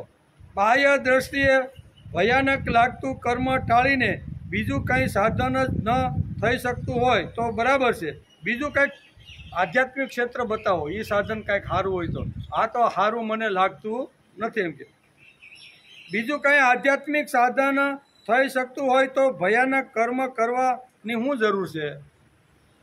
કલ્યાણ માર્ગ જો આના કરતાં કર્મ માથા ઉડાડ્યા વગર, ડોકા ઉડાડ્યા વગર કોઈ જો સારું આધ્યાત્મિક ક્ષેત્ર મળતું હોય તો એમાં શું વાંધો? તમે મને એ સમજાવો નહીં. આ બધું નકામું પરાણે હું એક તો બેસી ગયો છો પાટલી ઉપર અને પાછો હથિયાર લેવાની વાત કરો છો. આવા ભયંકર કર્મોથી ધૃતરાષ્ટ્રના પુત્રો હણાઈ જશે. તેમના હણાઈ જવાથી અમને શું આનંદ મળશે? પાછો દલીલ કરે છે કે ધૃતરાષ્ટ્રના પુત્રો અત્યારે કુરુક્ષેત્રના મેદાનમાં બધા આવ્યા છે અને એ બધા હું જો ઊભો થાય ને તો આ બધા હણાઈ જવાના છે, અને એ હણાઈ જાય તો અહીં કહે છે કે મને આનંદ મળશે? મને આનંદ મળશે નહીં. આ આતતાઈઓને મારીને અમને પાપ જ લાગશે. તેથી આવા ઘોર કર્મની અંદર અમને જોડવાનો તમે મહેનત કે પ્રયત્ન કરો. શું કહે છે? ઘોરે માં નિયોજયસી, કે નિયોજિત કરો નહીં. આવા ઘોર કર્મની અંદર તમે પ્રેરિત કરો નહીં, એવો આ પ્રશ્ન છે. હે માધવ, આવા ભયંકર કર્મો કરીને અમે કેમ સુખી થઈશું? ડોકા કાપીને કાંઈ કોઈ માણસ અત્યાર સુધી સુખી થયો નથી. પોતાના જ બાંધવો, સ્વજનોને હણવા એ કેટલું ભયંકર કર્મ છે. તેથી આ કર્મથી મને બચાવો. શું કહે છે? આવા ભયંકર કર્મથી તમે મને બચાવો. તમે એક બાજુ તમે સાંખ્ય શાસ્ત્રની વાત કરો છો, બીજી માત્ર કર્મયુગની, તો મને સીધું સાધું સાંખ્ય શાસ્ત્ર, આધ્યાત્મિક ક્ષેત્ર, તમે જ્ઞાનનું ક્ષેત્ર બતાવો કે જેથી હાથમાં માળા લઈને તમારું સ્મરણ કરતાં કરતાં બાકીના દિવસો ગુફામાં બેહીને પૂરા કરું. આવું કાંઈ આધ્યાત્મિક ક્ષેત્ર બતાવો. એમ આવા ડોકા મારવાથી તો મને ભયંકર કર્મ લાગે. માં આંકે ને કે માં નિયો જયસી કેશવ ઘોરે, આવા ઘોર કર્મ તો મને ભયંકર લાગે છે. અને વાતે સાચી, ડોકા કોઈના ઉડાડવા એકાદાનું હોય તો બરોબર છે. હવે આવા તો કેટલી અક્ષરની 18 અક્ષરની સૈન્ય છે, 7 આ બાજુ ને 11 આ બાજુ. હવે એ 11 અક્ષરના ડોકા ઉડાડવા એ કાંઈ હેલી વાત તો નથી જ. તેથી હે કેશવ, ભયાનક કર્મ કરવાની કોઈ જરૂર ખરી? આવા ભયાનક કર્મ કર્યા વગર મારું કલ્યાણ થઈ જતું હોય, મારું શ્રેય થતું હોય તો એવો કંઈક રસ્તો મને બતાવો. ગમે તે રોગ ખાતરીથી સારો થઈ શકતો હોય એવો વિશ્વાસ પાત્ર ડૉક્ટર આપણી પાસે હોય તો શું રોગને આમંત્રણ આપવાનો? આપણો મિત્ર હોય, સારો હોય, ગમે તેવા ભયંકર રોગ હોય ને તો આપણે વિશ્વાસ હોય કે મને કોઈ પણ રોગ થાય ને તો આ મારો ડૉક્ટર મિત્ર મને 100% સારો કરી દે. હું નિરોગી છું તો હું ડૉક્ટર મારો સારો મિત્ર છે ને મારો રોગ ભગાડી શકે એટલી તાકાત છે, તો હું રોગને મારે બોલાવવાનો? આ અર્જુનનો પ્રશ્ન શું છે? તો કે રોગને મારો મિત્ર છે, ગમે તેવા ભયંકર રોગને એ નાથી શકે છે અથવા જળમૂળથી ખલાસ કરે છે, તો હું રોગને મારે બોલાવવાનો? આ ભગવાન સામે અર્જુન દલીલ કરે છે. તો હે કેશવ, ભગવાન કર્મ કરવાની કાંઈ જરૂર પડે? ગમે તે રોગ ખાતરીથી સારો થઈ શકે છે એવો વિશ્વાસ પાત્ર આપણો મિત્ર ડૉક્ટર હોય એટલે હું રોગને બોલાવવાનો? તેવી જ રીતે મંત્રો ભણીને વિષીનું ઝેર ઉતારનાર વિશ્વાસપાત્ર યાંત્રિક આપણી પાસે બેઠો હોય તો શું વિષીને કવડાવવાનો? આપણે ખબર હશે કે આ યાંત્રિક એવો છે કે ગમે તેવો વિષી કર્યો હોય ને તો એ મંત્રથી એ વિષી ઉતારી, અને મારો ખાસ મિત્ર છે, બાજુમાં બેઠા છે, તો હું વિષીના મોઢામાં આંગળી નાખવાની? આ અર્જુનનો આ બે વાતો કરીને ભગવાનને મૂંઝવણ નાખે. પણ ભગવાન કોઈ દી મૂંઝવણમાં રહ્યો છે? બાળપણથી શરૂઆત કરો ને ત્યાંથી એને કોઈ દી આવી રીતે અગવડતા તો ભોગવી. ખાતરીનો ડૉક્ટર પાસે હોય તો આપણે વિષી કરડાવતા નથી કે માંદગીને બોલાવતા નથી. ગમે તેવો વિશ્વાસપાત્ર ડૉક્ટર હોય, બરાબર ને, ગમે એવી આપણી માંદગીને હારી કરી શકે તો કાંઈ આપણે રોગને બોલાવવાનો? આપણે બોલાવતા નથી. એમ કે ભગવાન તમે કહો છો કે શુદ્ધ બુદ્ધિ હોય તો યુદ્ધ કરવા છતાં પણ પારમાર્થિક નુકસાન નહીં થાય. શુદ્ધ બુદ્ધિ હોય તો પારમાર્થિક નુકસાન નહીં થાય. તમારામાં મને વિશ્વાસ છે, પણ શું આ એક જ આધ્યાત્મિક વિકાસનું સાધન છે? ડોકા ઉડાડવા એ જ એક સાધન છે, બીજા કોઈ સાધન નથી? આવી દલીલ ભગવાન અત્યારે પ્રશ્ન પૂછીને ભગવાનને 2 શ્લોકની અંદર કહે છે. અર્જુન ભગવાનને કહે છે કે ભગવાન, આધ્યાત્મિક વિકાસના બીજા પણ ઘણા સાધનો હોઈ શકે છે, તેમાંનું એક સાધન મને બતાવો. ઘણા બધા આધ્યાત્મિક ક્ષેત્રમાં માણસના કલ્યાણ માટેના ઘણા બધા શાસ્ત્રમાં સાધનો બતાવ્યા. યજ્ઞ છે, તપ છે, હોમ છે, ભજન છે, કીર્તન છે, બરાબર, ધ્યાન છે, ધારણા છે. આ બધા કેવા છે? આધ્યાત્મિક ક્ષેત્રના પ્રભુ સુધી કલ્યાણ કરી શકે એવા માનવ માત્રને આપેલા શાસ્ત્રો એ સાધનો છે. તો આવું એકાદું શાસ્ત્રનું સાધન તમે મને બતાવો. તમે તો મને ઘોર કર્મમાં જોડી અને મને પાપની અંદર ડૂબાડવાનો પ્રયત્ન કરી રહ્યા છો. ઘડીક આમ વાત કરો છો, ઘડીક આમ વાત કરો છો. આવી મિશ્રિત વાતથી મને થોડી શંકા ઊભી થાય છે. એટલે આ શંકાનું નિવારણ તમારા વગર કોણ કરે? તેથી અર્જુન ભગવાનને અહીંયા 3જા અધ્યાયના પ્રથમ 2 શ્લોકની અંદર આ પ્રશ્ન પૂછી નાખે છે. યજ્ઞ છે, તપ છે, જપ છે, ભજન છે, કીર્તન છે, ગૃહ ત્યાગ કરી ભગવા વસ્ત્રો પહેરવા, એક પગે ઊભા રહી સાધના કરવી, મોઢું બહાર રાખી જમીનમાં દટાઈ જવું, બરાબર, આ ઘણી બધી આધ્યાત્મિકની વાતો છે. તો એમાંથી એકાદી વાત કયો નહીં તમે? હવે આવા ઘોર કર્મમાં જોડીને નકામો મને પાપમાં તમે પ્રેરો છો, આ મને થોડીક શંકા છે. એમ ભલે તમે 72 શ્લોકમાં બધું સમજાવ્યું, બધી આ સાંખ્યશાસ્ત્ર, પણ એમાં થોડીક જ મનની અંદર કાંઈક વંટોળિયો ચાલી રહ્યો છે. આમાંથી આધ્યાત્મિક માર્ગનું એકાદ સાધન આપો જેથી હું મારો આધ્યાત્મિક વિકાસ કરી શકું. પણ આ બધાના ડોકા ઉડાડીને મને ઘોર અને ભયંકર કર્મમાં તમે શા માટે જોડો છો? આ બધાના ડોકા ઉડાડી અને તમે મને ભયંકર અને ઘોર કર્મમાં શા માટે જોડો છો? બીજો કોઈ આધ્યાત્મિક રસ્તા ઘણા બધા શાસ્ત્રમાં કીધા છે એમાંથી એકાદો રસ્તો બતાવો નહીં. આમ હળવેકથી ભગવાનને અર્જુન આ પ્રશ્ન પૂછીને કહે છે. આધ્યાત્મિક વિકાસના બીજા પણ કંઈક સાધનો હોઈ શકે કે નહીં? ભગવાન હોય કે નહીં? તમે જ કહો નહીં કે પાછલી બેઠકે બેઠો ભગવાનના હાથમાં લગામ એક તો પકડી છે, બરોબર ને? કે આના સિવાય કાંઈ બીજા સાધનો હોય કે ન હોય?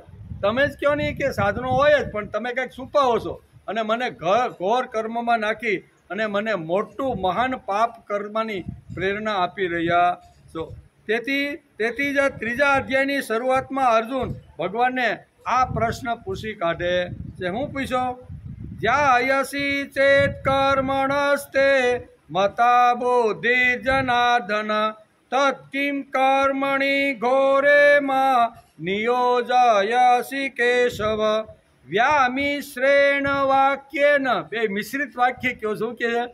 વ્યામિશ્રેણેન વાક્યેન બુદ્ધિ મોહયસી વમે તદેકં વદ નિશ્ચિત્ય એન શ્રેયોહમાપ્યાત. આ ભેળસેળ વાળા વાક્યથી મારી બુદ્ધિ અત્યારે કુંઠિત થઈ રહી છે. તેથી બેમાંથી એક વાત કરો. ઘડીક તમે કર્મયોગની શ્રેષ્ઠતા સમજાવો છો, ઘણીવાર જ્ઞાનની એટલે કે સાંખ્યશાસ્ત્રની શ્રેષ્ઠતા સમજાવો છો, તો મારી બુદ્ધિ આમાં હાલક ડોલક થઈ રહી છે. તેથી અહીં કહે છે શ્રેયોહમાપ. મારું જેમાં કલ્યાણ હોય, મારું જેમાં શ્રેય હોય, બેમાંથી એક વાત કયો? એમ બે વાત ભગવાન મારે તમારી કાંઈ સાંભળવી. તમે ઘડીક આ સારું છે, આ સાંખ્યશાસ્ત્ર આવું છે, ઘડીક એમ કે કર્મયોગ સારો છે. તો આવી મિશ્રિત વાતોથી મારી બુદ્ધિ અત્યારે બેડ મારી ગઈ છે. મારી બુદ્ધિ એવું નિર્ણય કરી શકતો નથી કે બેમાંથી કઈ વાત મારે સ્વીકારી. તેથી ભેળસેળ વાક્યને તમે છોડી દો, બેમાંથી એક કયો એ હું કરવા માટે તૈયાર. આ મૂળ પ્રશ્ન એનો આ છે. તેથી હે જનાર્દન, જો તમે કર્મ કરતા જ્ઞાનને સઢિયાતું માનો છો, શું કહે છે? તમે કર્મ કરતા જ્ઞાનને સઢિયાતું માનો છો, તો પછી હે કેશવ, મને આ યુદ્ધરૂપી ઘોર કર્મમાં કેમ જોડો છો? યુદ્ધરૂપી ઘોર કર્મમાં તમે મને શા માટે જોડો છો? તમે મિશ્ર જેવા વચનોથી મારી બુદ્ધિને જાણે મોહિત કરી રહ્યા છો. મારી બુદ્ધિને તમે કેવી મોહિત કરી છો? તેથી આપ નિશ્ચિત કરીને તે એક વાત કહો કે જેનાથી મારું કલ્યાણ થાય. એક વાત કહો ને, ભેળસેળ વાક્ય કહીને તમે તો મારી બુદ્ધિને આવી કે મોહિત કરી નાખી. આ મૂળ પ્રશ્ન આ બે શ્લોકની અંદર અર્જુન અત્યારે ભગવાનને પૂછે છે કે તમે મિશ્રિત વાત મને કયોમાં તમે એક વાત મને સમજાવો કે જેથી મારું કલ્યાણ થાય. આવું બંને વાતોથી મારું કલ્યાણ થવાનું નથી, એવો પ્રશ્ન છે.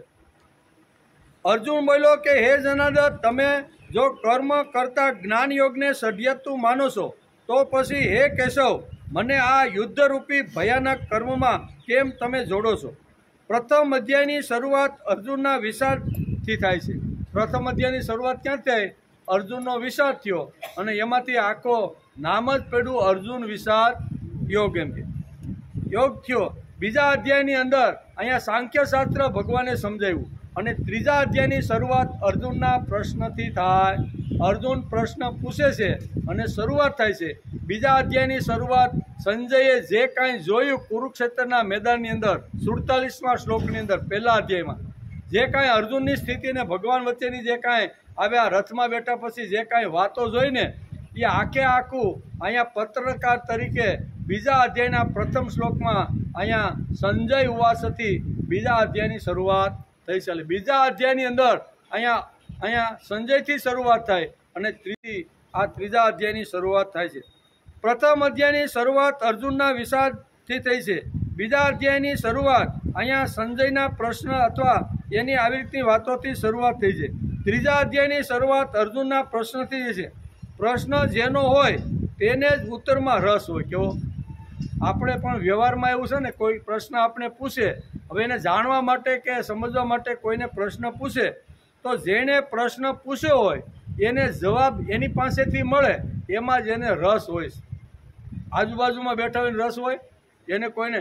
જેનો પ્રશ્ન હોય, જેને પૂછ્યો હોય, એ પૂછનાર જે છે એ જવાબ આપનાર જ્યારે જવાબ આપે ત્યારે પૂછનારને સંતોષ થાય કે મેં આ પ્રશ્ન પૂછ્યો તો એનો જેણે, એટલે અહીં વાત એવી છે, પ્રશ્ન કોનો છે? અર્જુન. આપણે કાંઈ લેવા દેવા ખરું? આ તો અર્જુનનો પ્રશ્ન છે, આપણે એમાં કાંઈ લેવા દેવા નથી. પણ કાંઈક લેવા દેવા હશે, તેથી વ્યાસને આ વાત અહીંયા આપણી પાસે મૂકવાનો પ્રશ્ન થયો. પ્રથમ અધ્યાય એટલે કે પ્રશ્ન જેનો હોય તેને જ ઉત્તરમાં રસ હોય. આ સીધી સાદી વાત છે. પૂછ્યો હોય તેને જ ઉત્તર સાંભળવામાં રસ હોય. જેણે પૂછ્યો હોય કે ભાઈ આપણે ઘણીવાર 4 માર્ગ પડતા હોય ને આપણે કોઈ જગ્યાએ જવાનું હોય તો આપણે જેને પૂછીએ કે ભાઈ આ 4 માર્ગમાંથી મારે અમરેલી જવું છે તો કયો માર્ગ? તો જેને આપણે પ્રશ્ન પૂછ્યો છે એના તરફ આપણે બરોબર એકાગ્રથી કાનથી આપણે સાંભળ્યું કે નહીં, આ ભાઈ મને શું જવાબ આપે? આજુબાજુમાં હોય એને કાંઈ રસ હોય? એને કાંઈ રસ હોતો, જેનો પ્રશ્ન છે એ અને જે જવાબ આપે છે તે, આ બેનું જો એક્ય થાય તો જ એમાં મજા આવે. એમ કે પ્રશ્ન જેનો હોય તેને જ ઉત્તરમાં રસ હોય. આ સીધી વાત છે. પૂછ્યો હોય તેને જ ઉત્તર સાંભળવામાં રસ હોય છે, બીજા બધાને રસ હોતો નથી. તેથી જેને પ્રશ્ન પૂછે તેને જવાબ આપવો જોઈએ. આપણે વચ્ચે જવાબ આપીએ છીએ, તેથી જ પ્રશ્ન પૂછનારને જવાબની ઇંતેજારી હોય છે કે મેં પ્રશ્ન આને પૂછ્યો અને વચ્ચેથી વળી કોઈ જવાબ આપી દે છે, એને સંતોષ થતો નથી. તેથી અહીંયા આપણે ગીતા આપણે સમજાવે છે કે આપણે સમાજના વ્યવહારમાં, કુટુંબમાં, સંસારમાં રહીએ છીએ ત્યાં આવી ઘણી બધી વાતો આપણી સામે આવતી હોય છે. તો જ્યારે 2-5 જણા વાતો કરતા હોય અને એકાદા બીજાને પ્રશ્ન પૂછતા હોય તો ગાયકવાડી ખાંબાની જેમ આપણે પૂછ્યો છે બીજા ભાઈને ને આપણે આપણે જવાબ આપી દે. ભાઈ તને પૂછ્યો નથી તો ડાયું થવાની કાંઈ જરૂર છે? પણ મોટા ભાગના સમાજમાં આવું ઘણું બનતું. સંસારમાં, વ્યવહારમાં, કુટુંબની અંદર એક પ્રશ્ન બીજાને પૂછો ને ત્રીજો ગબકા મારીને કે હા એનો જવાબ, પણ તને ભાઈ પૂછ્યો નથી. એટલે જેનો પ્રશ્ન હોય એને જ સાંભળવામાં રસ હોય છે. તેથી જેને પૂછ્યો હોય એ કે ત્યારે કાન હરવા કરીને બરોબર સાંભળે છે કે મેં પૂછેલા પ્રશ્નનો આ ભાઈ કેવો ઉત્તર આપે છે. તેથી ગીતા આપણે આ વ્યવહારિક વાતો પણ ધીમે ધીમે હારે હારે સમજાવતા જાય છે. બીજા બધાને રસ હોતો નથી, તેથી જેને પ્રશ્ન પૂછે તેને જવાબ આપવો જોઈએ. આપણે વચ્ચે જ બોલી દઈએ છીએ. આ પ્રશ્ન અર્જુનનો છે. આ પ્રશ્ન સાથે આપણે કંઈ લાગે વળગે? કોનો પ્રશ્ન છે ભાઈ? આવા મિશ્રિત વાક્ય તમે કહો છો એમાં મારી બુદ્ધિ અત્યારે અહીંયા કેવી થઈ ગઈ છે? મોહિત થઈ ગઈ છે. તેથી મિશ્રિત વાક્ય તમે કહો નહીં. મને બેમાંથી એક વાત કહો કે શ્રેષ્ઠ માર્ગ કયો છે. તમે તો ઘણીવાર સાંખ્ય યોગને મહત્ત્વ આપો છો, ઘણીવાર કર્મયોગને મહત્ત્વ આપો છો. તો મારું કલ્યાણ શેમાં છે એ માર્ગ તમે મને બતાવો. આ પ્રશ્ન કોનો છે? અર્જુનનો. જવાબ કોને આપવો જોઈએ? ભગવાનને. તો જ અર્જુનને અહીંયા સંતોષ થાય કે મેં ભગવાનને પ્રશ્ન પૂછ્યો છે અને ભગવાન મને જવાબ આપે છે. પ્રથમ અધ્યાય એટલે કે આ પ્રશ્ન અર્જુનનો છે. આ સાથે આપણને કંઈ લાગે વળગે નહીં. પ્રશ્ન અર્જુનનો છે, પણ જો આપણો પ્રશ્ન નથી, તેથી સ્વાભાવિક આપણને તેમાં રસ ન પડે. પરંતુ આપણે એમાં રસ પાડવો હોય તો એ પ્રશ્નને આપણે આપણો પ્રશ્ન બનાવી દેવો.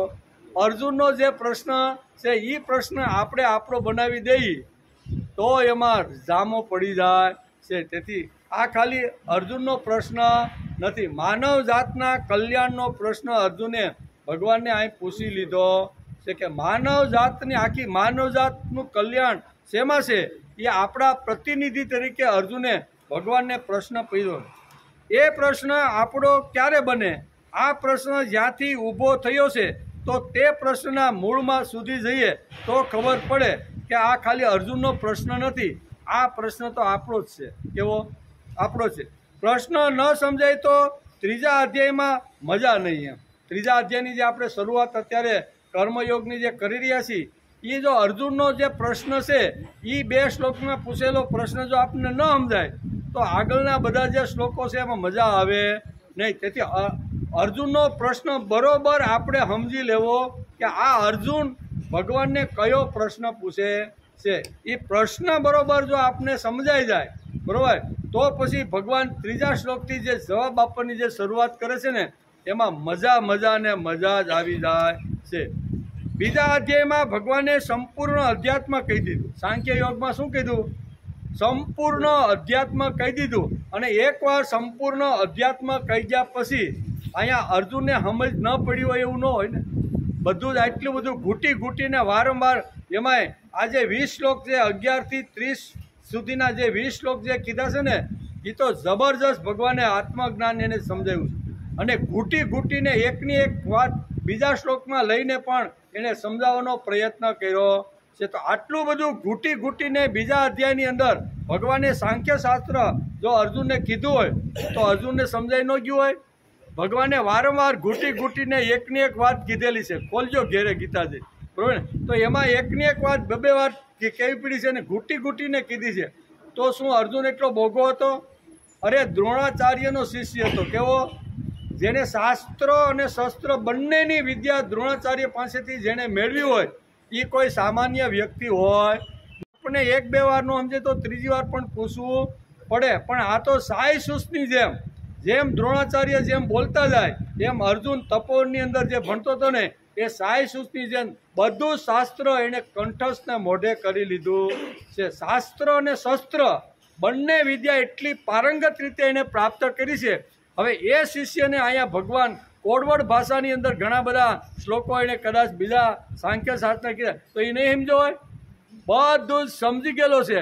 પણ આપણા પ્રતિનિધિ તરીકે આપણે ઘણીવાર અટવાઈ જઈએ તો આપણને ધ્યાનમાં રાખીને મને તો એવું લાગે છે કે અર્જુને ભગવાનને પ્રશ્ન કર્યો, એના મનનો પ્રશ્ન હશે ને, અને કદાચ હશે અંદર ઘણા બધા પ્રશ્ન, ઘણી બધી આવી રીતે વાતો વલોવાતી છે. તો એમાંથી ભગવાનને અર્જુનને એમ થયું કે એકાદી વાત ભગવાનને પૂછી લઉં માનવ જાતના કલ્યાણ માટે. તેથી કદાચ આ પ્રશ્ન અર્જુનનો નહીં હોય, પણ અર્જુન આપણા પ્રતિનિધિ તરીકે આ પ્રશ્ન પૂછે છે. બીજા અધ્યાયમાં ભગવાને સંપૂર્ણ અધ્યાત્મ કહી દીધું છે. પછી બીજી જરૂર હોતી નથી. પરંતુ અર્જુનને કેટલી શંકાઓ થાય છે. ઘણીવાર શંકાઓ થાય, જિજ્ઞાસાઓ થાય, ઘણીવાર આવી રીતની પૂછવાનું મન પણ થાય. એમ કે ત્રીજો અધ્યાય બરોબર બુદ્ધિથી સમજવો હોય તો અર્જુનના પ્રશ્નને પણ આપણે બરોબર સમજી લેવો જોઈએ. અર્જુનને જે શંકાઓ છે, અર્જુનને જે જિજ્ઞાસા થઈ છે, અર્જુનને જે કાંઈ પ્રશ્ન થયા છે તે આપણે બરોબર આ 2 શ્લોકમાં જે કાંઈ થયું છે ને એને પ્રશ્ન પણ થયો છે, જિજ્ઞાસા પણ થઈ છે, કંઈક શંકાઓ પણ ગઈ છે. ભગવાને જે કાંઈ ભેળસેળવાળા વાક્ય જે કાંઈ કીધા છે ને એમાં ઘણીવાર અર્જુનને શંકા પણ ગઈ હશે. એટલે 3 વાતો છે. કાં તો શંકાથી પૂછેલો છે, કાં તો જિજ્ઞાસાથી પૂછેલો છે, અને કાં તો એને એમ થાય કે એવા પ્રશ્ન પૂછી અને જગતના કલ્યાણ માટે લોકોને માર્ગદર્શન મળે એના માટે હું આ પ્રશ્ન ભગવાનને પૂછી લઉં. એટલે આ 3 વાતોથી કદાચ અર્જુન અહીંયા ત્રીજા અધ્યાયના અહીંયા પહેલા અને બીજા 2 શ્લોકની અંદર આ પ્રશ્ન અત્યારે પૂછે છે અર્જુનને. એટલે કે ત્રીજો અધ્યાય બરાબર બુદ્ધિથી સમજવો હોય તો અર્જુનના પ્રશ્નોને પણ આપણે સમજવા જોઈએ.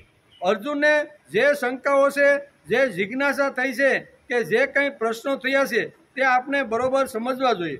અર્જુનને પ્રશ્ન થયો તેથી ત્રીજા અધ્યાયનો જન્મ થયો. એમ નકર જન્મ થાય હાલો એણે આખું સાંખ્યશાસ્ત્ર કહી દીધું, મનની શંકાઓ બધી વહી ગઈ, મોહ બધો જતો રહ્યો, અને પછી કે કાંઈ વાંધો નહીં ભગવાન, હવે મારે જે કાંઈ કલ્યાણનો માર્ગ તમે બતાવ્યો એ મેં કલ્યાણનો માર્ગ, શ્રેયનો માર્ગ સમજી લીધો છે. હવે આટલું જો સંતોષકારી કરી અને બેસી ગયો હોત તો ત્રીજા અધ્યાયનો જન્મ થાત નહીં. આ ત્રીજા અધ્યાયનો જન્મ થયો છે એનું કારણ શું છે કે હજી મનમાં કંઈક શંકાઓ છે, કંઈક જિજ્ઞાસાઓ છે. હજી મારે ભગવાન પાસેથી કંઈક હજી જાણી લેવું છે, અને કંઈક આવી રીતના પ્રશ્નો પણ છે. તેથી 3 વાતોથી અહીંયા ત્રીજા અધ્યાયનો અહીંયા કર્મયોગનો જન્મ થાય છે. કર્મયોગનો જન્મ જો થવાનો હોય તો આ પ્રશ્ન શા માટે પૂછ્યો, પ્રશ્ન પાછળનો હેતુ શું છે એ બધું સમજવાનો પ્રયત્ન કરવો જોઈએ. અર્જુનને પ્રશ્ન થયો તેથી ત્રીજા અધ્યાયનો જન્મ થયો.